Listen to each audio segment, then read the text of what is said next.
우리 온양제일교회는 70년이 된 역사가 있고 또 전통이 있는 그런 교회입니다. 특별히 충남 지역의 장로교회로서는 모교회가 되는 그런 교회인데요. 아무래도 이제 이 지역에서 복음을 이렇게 전파하고 또 무엇보다도 이제 복음을 전함에 있어서 우리 교회의 자랑은 이 찬양이 넘치는 그런 교회입니다. 그래서 세 개의 찬양대 그리고 두 개의 찬양단이 있고 이 찬양을 통해서 이 예배당 안에 이게 구조도 보게 되면 찬양하기에 매우 적합한 그런 구조로 되어 있습니다. 특별히 이제 우리 교회는 이 건축을 한 20년 전에 했는데 거북선 모양을 또 우리 물고기 모양과 함께 형상화해서 지어진 그런 교회입니다. 그래서 이 안에 12명의 제자 또 24장로를 의미하는 그런 어떤 그 실내 공간으로 찬양과 예배를 드리기 아주 적합한 공간으로 구성되어 있고 또 이런 어떤 구성들 못지않게 우리 교회는 선교에 열정이 있는 교회입니다. 그래서 이런 선교와 또 우리 봉사가 함께 어우러져서 지역사회와 함께하는 그런 교회로 발돋움하고자 지금 매우 노력을 하고 있습니다. 특별히 올해는 저희들이 지역사회와 함께하는 그런 일환으로 우리들이 실버대학과 그다음에 주말농장 그리고 다문화 선교에 저희들이 좀 박차를 가하면서 특별히 이제 교회 학교에 젊은이들이 점점 사라지고 있다고 하는 그런 부분을 착안해서 다음 세대를 저희들이 세우고 키우는 그런 교회로 저희들이 세워가고 있습니다. 그래서 이제 우리 교회는 그야말로 이제 노년층부터 시작해서 새로 유입되어 오는 젊은 층들 그리고 젊은이들 청소년들과 더불어서 그 온 세대가 함께하고 그리고 내국인뿐만 아니라 이 다문화 세대 또 더불어서 또 이 엔지니어 그룹들과 또 이 시대를 살아갔던 어쩌면 이 시대를 만들어왔던 그런 노인들층이 함께 어우러지는 그런 통합적인 그런 교회의 모습이라고 할 수 있겠습니다.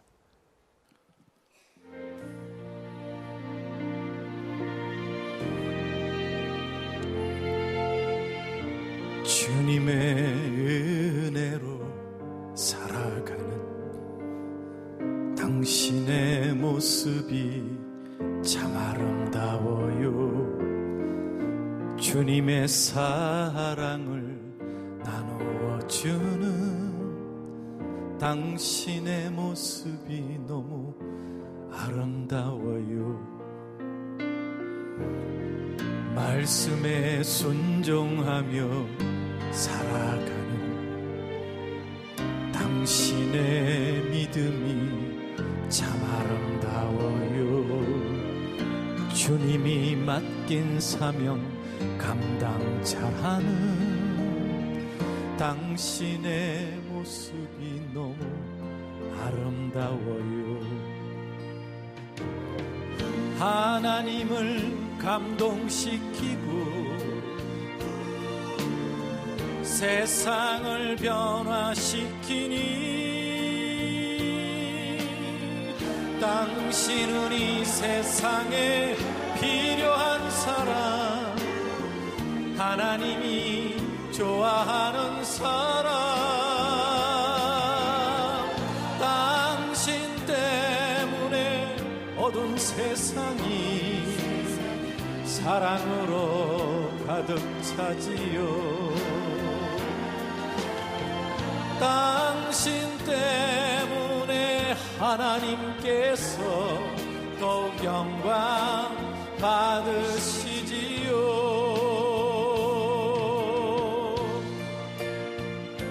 반갑습니다. 대답이 참 시원찮네요.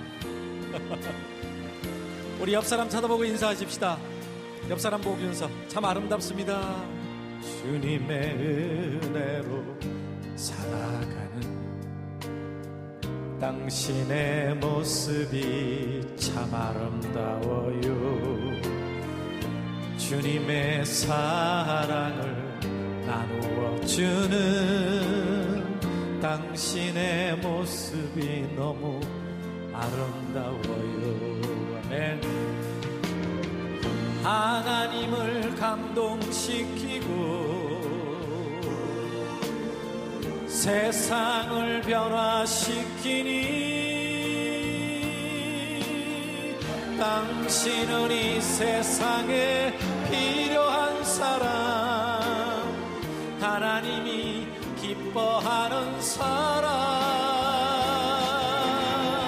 당신 때문에 어두운 세상이 사랑으로 가득 차지요. 당신 때문에 하나님께서 더욱 영광 받으시지요. 우리 옆 사람 손잡고 한번 축복할까요? 당신 때문에 어두운 세상이 찬양으로 가득 차지요. 옆 사람 쳐다보면서 당신 때문에 하나님께서 더욱 영광 받으시지요. 더욱 영광 받으시지요.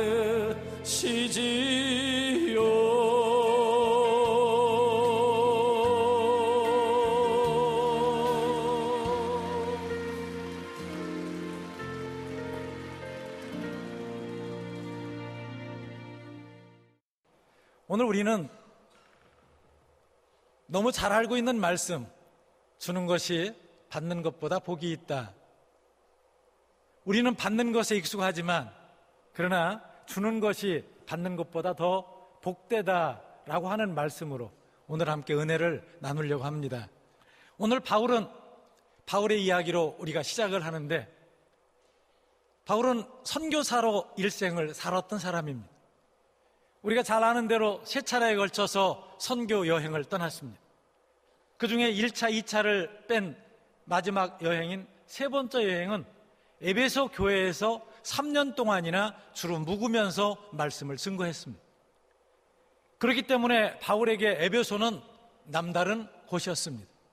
3번째 바로 선교 여행을 떠난 사도 바울은 오늘 에베소 교회에서의 마지막 경험이 생각났습니다.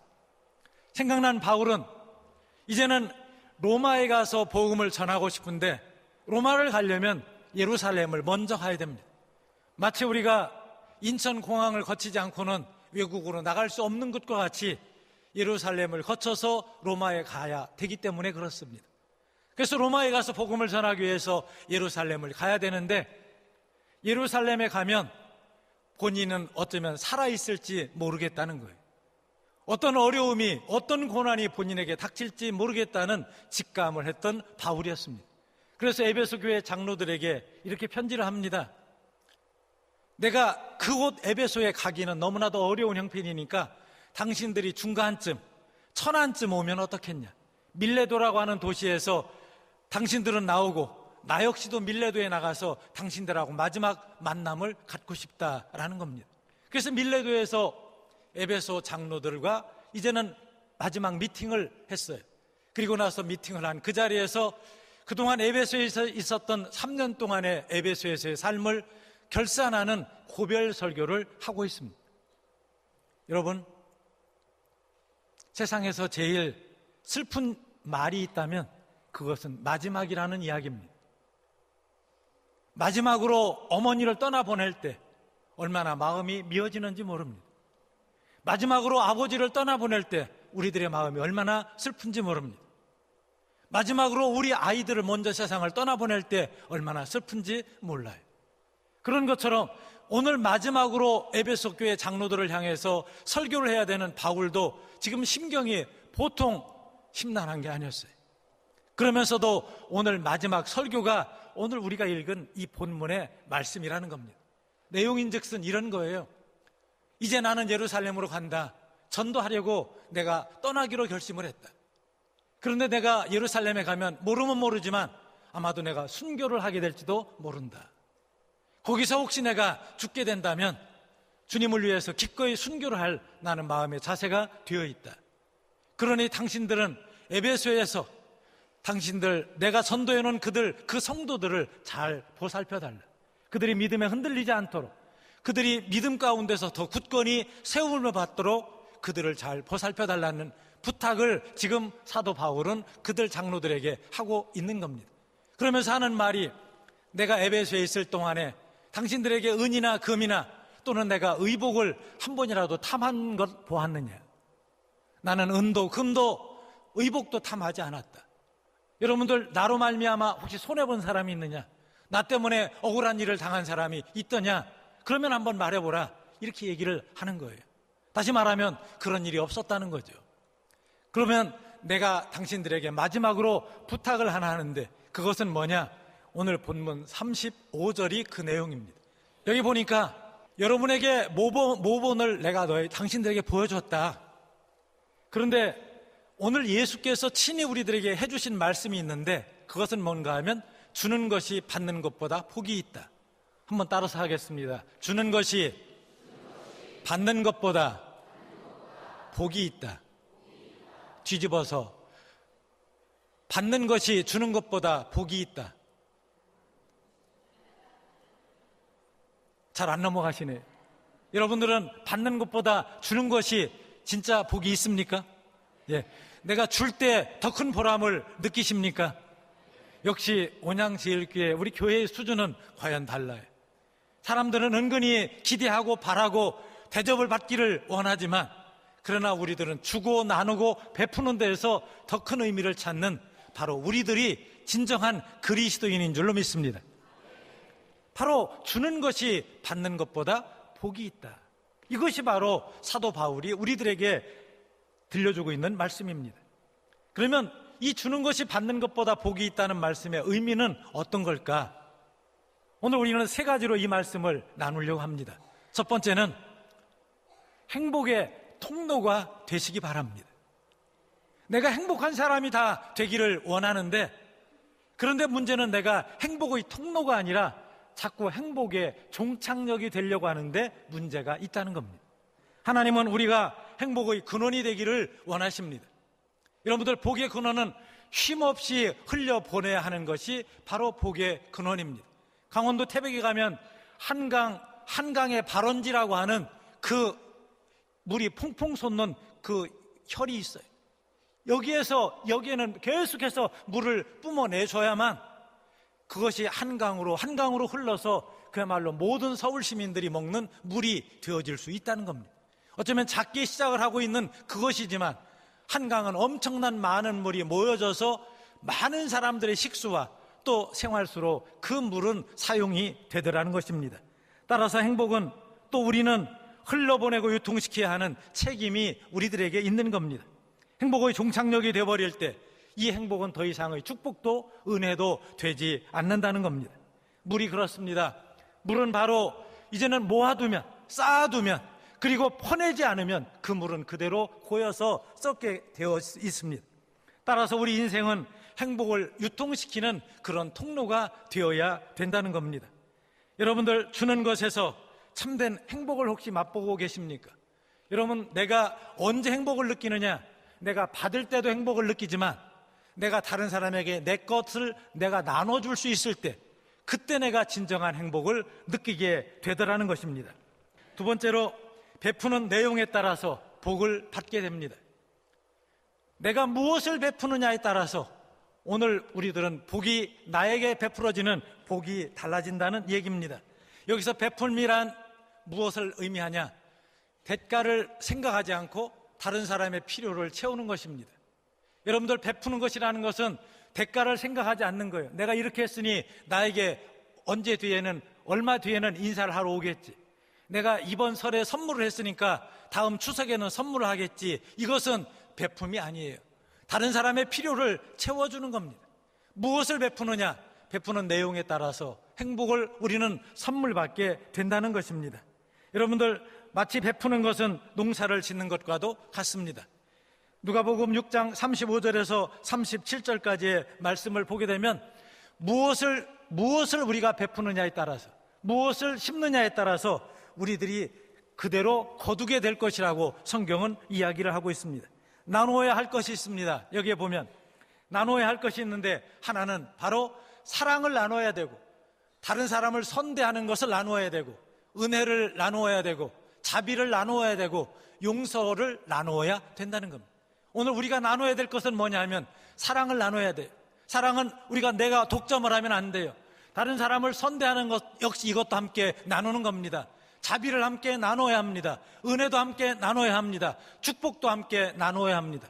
이것은 내 것이다, 나만이 받는 복이다 라고 해서 내가 어느 날 쌓아두기 시작하면 그것은 썩게 되는 바로 그런 것이더라는 겁니다. 한편에 나누지 말아야 할 것도 있습니다. 바로 비판과 정죄입니다. 이 비판과 정죄, 내가 누구를 비판하는 것, 누구를 정죄하는 것, 이런 것은 우리가 나누지 말아야 될 것들이라는 것이죠. 그래서 행복의 근원이 된 바로 아브라함을 보게 되면 그 아브라함은 이제 하나님이 지시하는 땅을 향해서 떠났습니다. 아버지 집도 고향 집도 자기가 정들었던 익숙한 모든 것들을 다 떠나서 그 고향을 떠났습니다.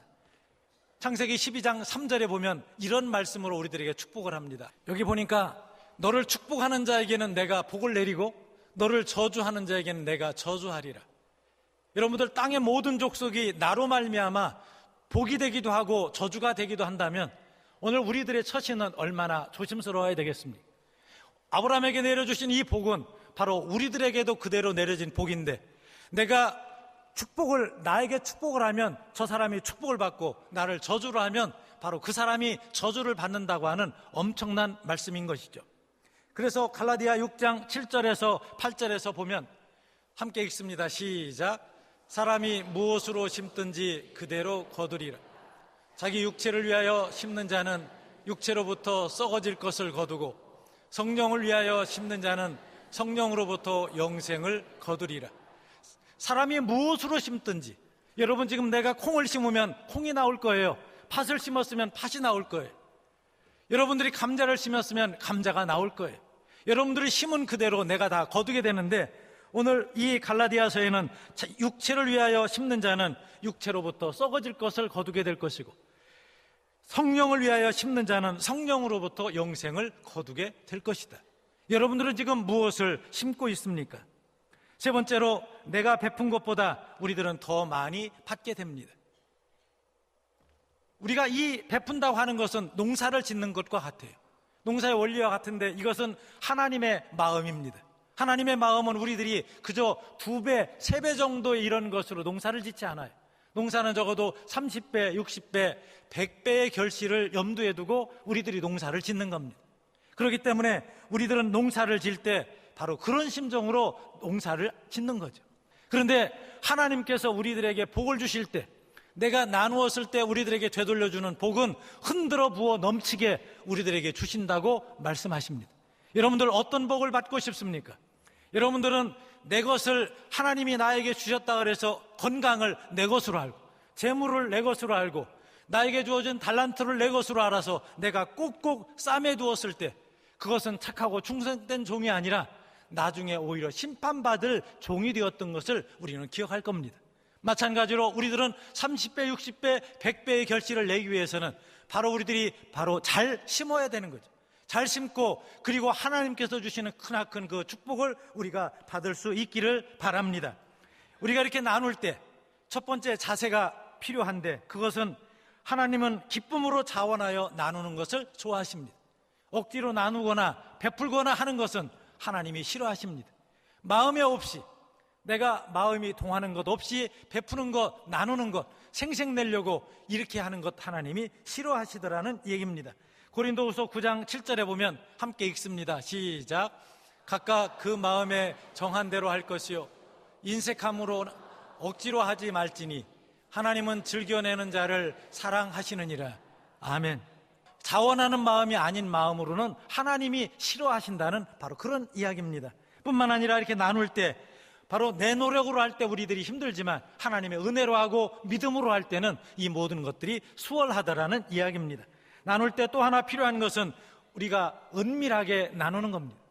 우리가 나눌 때 요란하게 다른 사람 듣고 보는 데서 모두에게 생색내려고 나누는 것, 그저 선거철이 되어서 열심히 봉사하는 척하는 거, 이런 것이 아니더라는 거죠.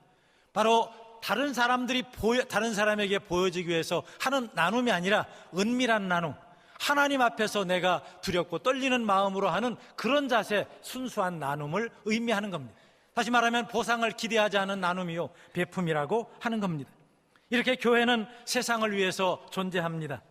교회가 세상과 전혀 관계없는 것이라면 이미 그것은 교회의 사명을 상실한 것입니다. 교회는 이웃의 아픔에 동참해야 합니다. 나만 아프지 않다고 우리들은 복받았다고 박수치고 있는 것이 아니라 이웃의 아픔에 우리들은 함께 동참을 하는 겁니다. 그렇기 때문에 우리들은 부지런히 주변을 살펴보는 거예요. 내가 도와야 될 사람은 없는지, 내가 챙겨야 될 사람은 없는 건지, 아니면 내가 시간을 내야 될 사람은 없는 건지, 내가 내 지갑을 열어야 될 사람은 없는 건지를 살펴보는 것이 바로 우리들의 교회라고 하는 겁니다. 그래서 로마서 12장 20절에 보면 내 원수가 줄이거든 먹이고 목마르거든 마시게 하라. 심지어 원수조차도 줄이거든 먹이고 목마르거든 마시게 하라는 게 주님의 말씀인 겁니다. 오늘 사도행전 10장 31절에 보니까 하나님이 고넬료를 기억을 했어요. 로마의 백부장 이 고넬료를 기억했는데 하나는 기도로 그를 기억을 했고 또 하나는 그의 구제로 그를 기억을 했습니다. 하나님이 기억하는 두 가지가 있는데 하나는 내가 기도할 때 하나님은 나를 기억하고 또 하나는 내가 구제를 할 때 그때 하나님은 나를 기억한다는 겁니다. 고넬료를 왜 기억했느냐? 기도의 사람, 구제의 사람이었기 때문에 하나님이 기억했다는 것입니다. 우리가 살고 있는 이 세상은 풍족한 세상인 것 같지만 아직도 먹을 것이 없는 사람들이 많습니다. 외로운 사람들이 많습니다. 그리고 홀로여서 사람을 그리워하고 있는 사람이 얼마나 많은지 모릅니다. 바로 이들에게 우리들이 나눌 수 있는 건강을 나누고 재물을 나누고 우리들의 시간을 나누고 우리들의 달란트를 나누는 주는 것이 받는 것보다 더 복되다고 하는 이 말씀을 우리 모두가 실행할 수 있기를 주님의 이름으로 축복합니다.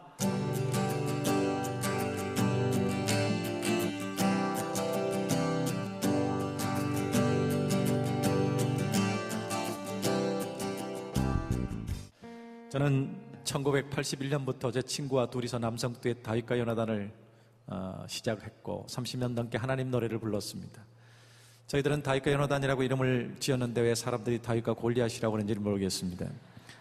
그 이름에 감사해요. 왜냐하면 제 친구가 저보다 키가 크기 때문입니다. 저희가 처음 데뷔할 때 불렀던 노래가 친구의 고백, 두 번째 불렀던 노래가 요한의 아들 시모나. 우리 어르신들은 이 노래 추억에 있으신 분들은 안 부르면 또 삐지시더라고요. 그래서 오늘 통기타로 불러드립니다. 두 곡을 한 곡처럼. 중요한 건 이 노래 속에 나오는 베드로처럼 우리 삶이 실패하고 우리가 비겁하게 주님을 부인하고 살았다 할지라도 그 베드로를 끝까지 포기하지 않고 기다리시고 품어주신 주님이 오늘 이 예배에 임재해 계신 줄 믿습니다. 우리를 향해 두 팔 벌리고 계심을 믿습니다. 이 노래 속에서 그분을 만나신다면 여러분의 인생도 베드로의 인생처럼 고귀한 인생이 될 줄로 믿습니다. 아멘. 아름다웠던 지난 추억들 사랑했었던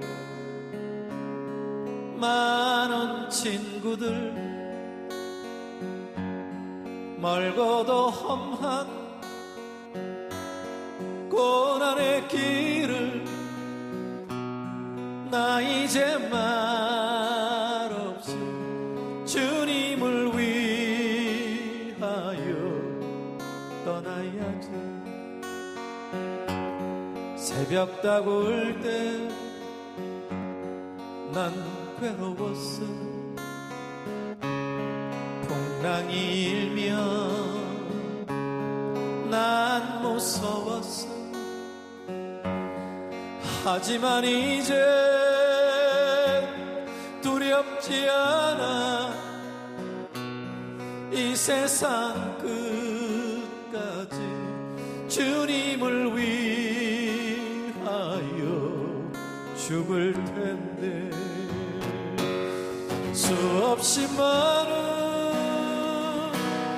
사람들 위해 당신이 바친 고귀한 이생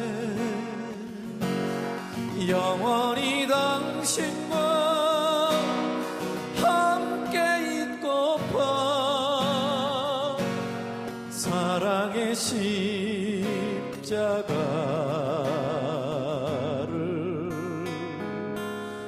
맞이하네. 사랑의 십자가를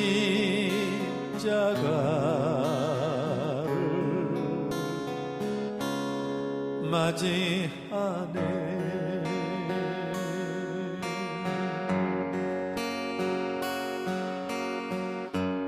요한의 아들 시몬아,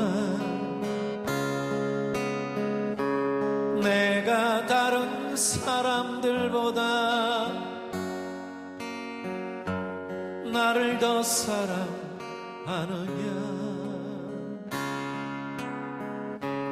하고 주님은 물으셨네. 내게 오는 많은 양들 내게 맡겨줄 테니 사랑하는 내 친구여, 많은 양떼를 부탁한다. 그때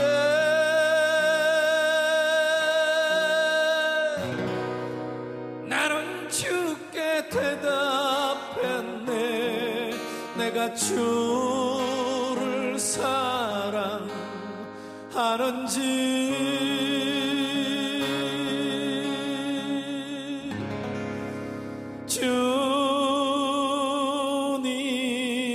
주님께서 아십니다. 주님께서 내 맘을 아시리. 주님께서 내 맘을 아시리. 주님께서 내 마음을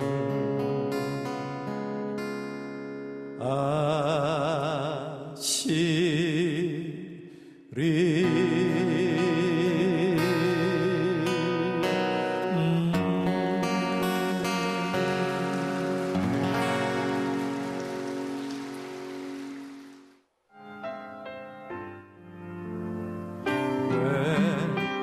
나만 겪는 고난이냐고 불평하지 마세요. 고난의 뒤편에 있는 주님이 주실 축복 미리 보면서 감사하세요. 너무 견디기 힘든 지금 이 순간에 주님이 일하고 계시잖아요. 남들은 지쳐 앉아 있을지라도 당신만은 일어서세요. 힘을 내세요. 힘을 내세요. 주님이 손잡고 계시잖아요. 주님이 나와 함께함을 믿는다면 어떤 역경도 이길 수 있잖아요.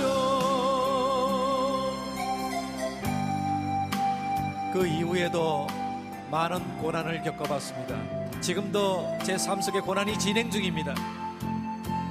여러분, 고난 당할 때 그 고난을 견딜 수 있는 비결을 알려드리겠습니다. 당하는 고난을 바라보지 마십시오. 그거 바라보면 견딜 수 없습니다. 끝장난 것 같아요. 근데 눈을 돌이켜서 그 고난 속에 일하시는 주님을 바라보면 여기까지 인도하신 하나님의 은혜가 보일 겁니다. 그게 더 많더라고요. 왜 이런 슬픔 찾아왔는지 원망하지 마세요. 당신이 잃은 것보다 주님께 받은 은혜 더욱 많음에 감사하세요. 너무 견디기 힘든 지금 이 순간에도 주님이 일하고 계시잖아요. 남들은 지쳐 앉아 있을지라도 당신만은 일어서세요. 아멘. 힘을 내세요. 힘을 내세요. 주님이 손잡고 계시잖아요. 주님이 나와 함께함을 믿는다면 어떤 고난도 견딜 수 있잖아요. 같이 할까요? 힘을 내세요. 힘을 내세요.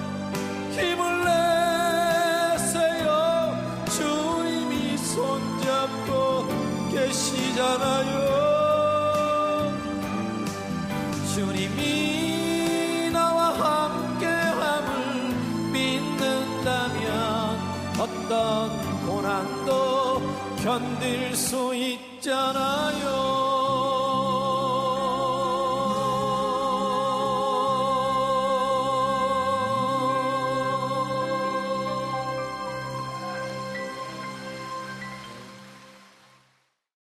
평소에 우리 목사님께서 강조하시는 그 나눔에 대해서 말씀도 계셨고, 특별히 오늘 황 목사님이 귀한 찬양을 해주셔가지고 우리 온 교인들이 감동이 된 것 같아요. 오늘 월드비전에서 어려운 이들에게 우리가 조금이라도 희망을 줄 수 있는 이런 기회를 준 것 너무 감사하고, 또 우리 교인들이 많이 참여할 수 있었으면 고맙겠습니다. 오늘 집회를 통해서 월드비전에 대해서 잘 몰랐었는데 잘 알게 되었고, 또 아프리카 친구들이 그렇게 많이 아파하는 것을 보면서 기도로 응원하고, 또 지금은 나이가 어리지만 나중에 기회가 된다면 또 후원도 해보고 싶은 마음도 생겼습니다.